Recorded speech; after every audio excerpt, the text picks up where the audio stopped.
ngomongin birokrasi ala-lan.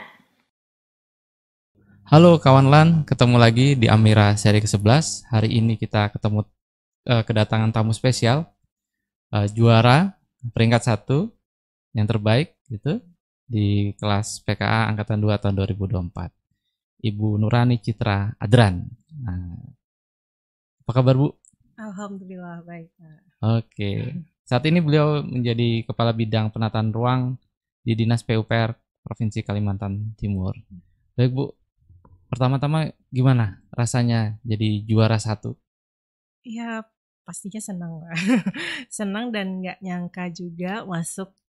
Saya tadinya berpikir dengan lulus sangat memuaskan, itu sudah bersyukur bagi saya untuk membagi waktu kita pada saat keluar dari kampus LAN, terus fokus kita terbagi begitu. Itu sudah cukup. Ternyata itu di luar dari ekspektasi, malah lebih begitu. Jadi ya bersyukur sekali. Baik, selamat ya Bu ya, sekali lagi Bu Citra.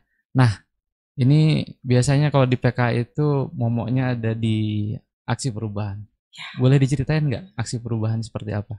Silakan. Ya, aksi perubahan saya ini berjudul Kolaborasi Satu Peta untuk Kalimantan Timur, atau biasa disingkat kita Kaltim.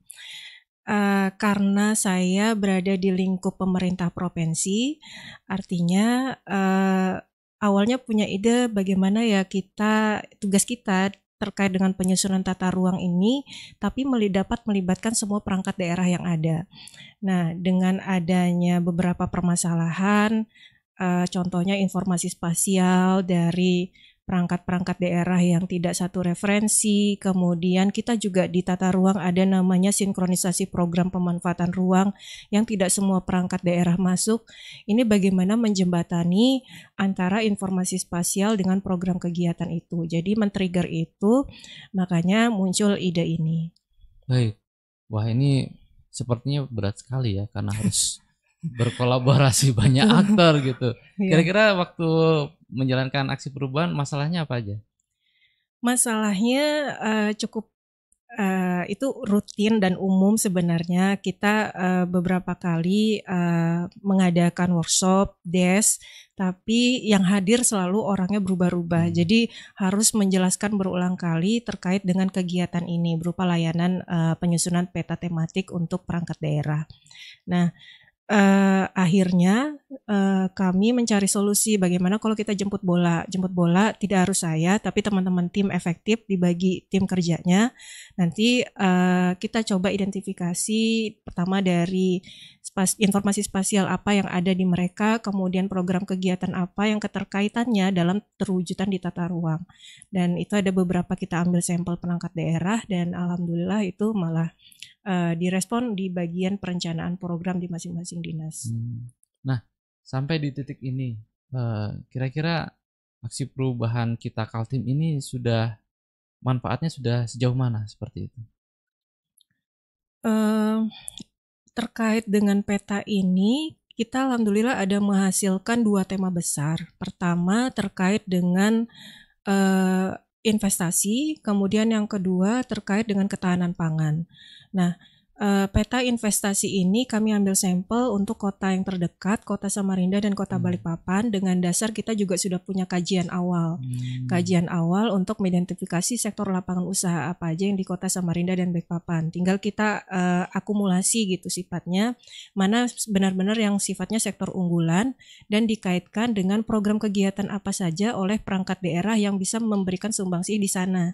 Nah, itu 2 peta itu. Nanti setelah ini sebenarnya kami ada mau melaksanakan kegiatan FGD lagi. Jadi peta-peta itu kita coba deskripsikan supaya peta ini juga dapat dipahami oleh perangkat daerah, manfaatnya apa, gambaran di dalamnya apa. Kemudian kita serah terimakan, silakan untuk dimanfaatkan sebagai bahan untuk mereka mengakselerasi kegiatan-kegiatan mereka supaya bisa tepat sasaran. Luar biasa sekali. Jadi satu peta itu bisa cerita banyak hal ya. Iya Pak. Dan usahanya pasti tidak main-main, itu bisa bercerita sebanyak itu, sedetail itu. Alhamdulillah tim kerja di sana lumayan banyak juga, dibantu sama teman-teman dan juga jejaring teman-teman perangkat daerah dari PKP saya yang lama, saya coba kontak. Kemudian saya dulu juga sebelumnya di Bapeda dan di Biro Infrastruktur, jadi melalui lingkungan teman-teman yang saya kenal, saya minta bantuan mereka untuk dibantu nih, kita bisa nggak membantu identifikasi ini. Kalau dari cerita Bu Citra tadi kan berarti Ibu banyak memanfaatkan jalur informal ya untuk mengatasi barriers atau hambatan-hambatan. Ada lagi nggak yang barangkali bisa di-share gitu supaya ini kan memang bagi pemerintah daerah itu kan silo, jadi ada ego sektoral dan seterusnya. Nah ini sepertinya Ibu berhasil menembus itu. Kira-kira ada lagi nggak tips yang lain? Perhatian dari pimpinan. Memang ini kalau dilihat substansinya sebenarnya menurut kami cukup penting.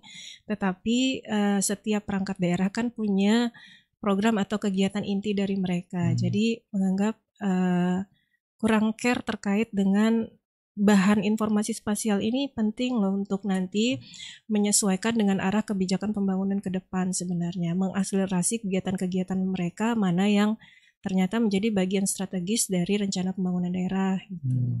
Kurang perhatiannya dari masing-masing pimpinan daerah, dari pimpinan perangkat daerah, terus juga yang tadi orangnya berganti-ganti, jadi kita harus berulang kali dan perbedaan persepsi dan juga betul Pak ada yang mempertahankan bahwa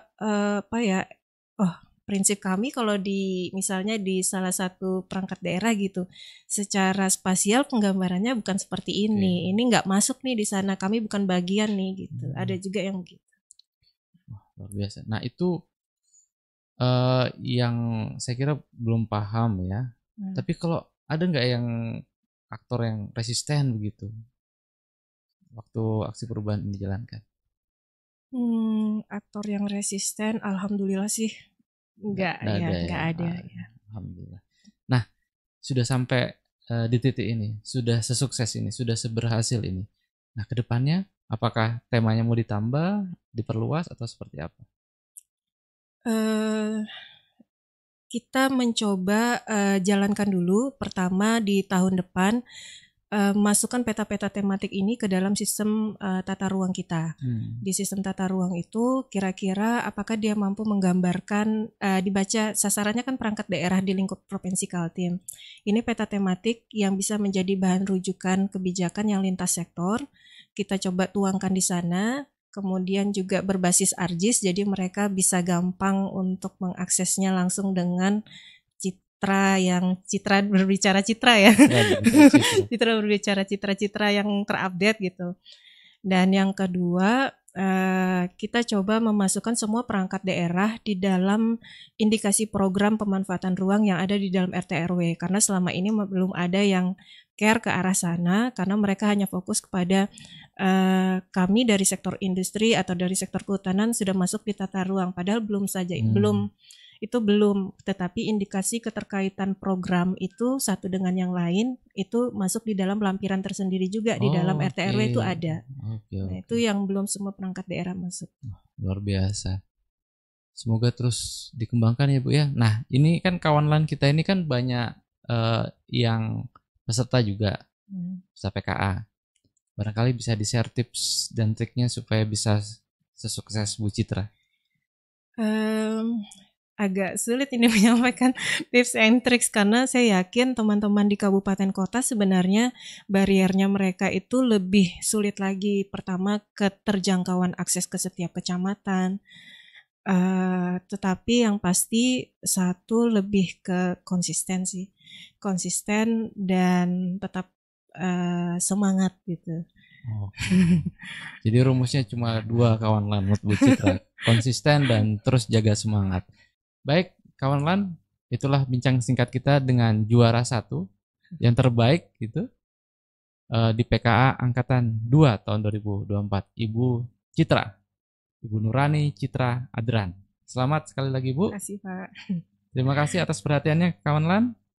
Kita akan ketemu lagi di seri Amira berikutnya. Salam.